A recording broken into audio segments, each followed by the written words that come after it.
I would love to believe in God. Evil is a major impediment.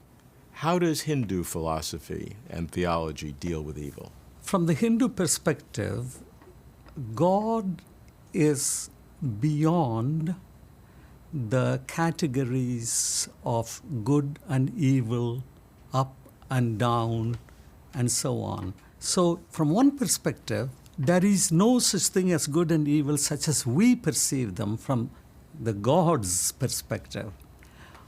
And at the same time, the view of God that we have, that most religions have, is one of absolute goodness, absolute mercy, absolute charitable feelings, and so on. Now, these qualities cannot be there without their opposites. By the very nature of picturing God in these terms, we are creating the opposite also. And therefore, if there is to be a God with these attributes and who is the creator of everything, then such a God cannot but help create the other things also. But we need to distinguish between evil as wrought by nature and the suffering that individuals experience. That is explained in terms of the law of karma. That means actions which have an impact either on oneself or on others. And these impacts may be good or bad.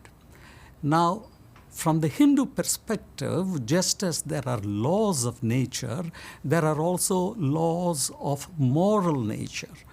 The suffering that we see or the good fortune that we enjoy, all these are results of what we ourselves have done previously. Previously in another life. And that is the extension, therefore, of this hypothesis, if you want to take it that way. Now, if you therefore accept this, then the idea becomes, then when I don't remember doing anything bad that I should suffer, then the explanation is, well, that's because you don't remember your past birth.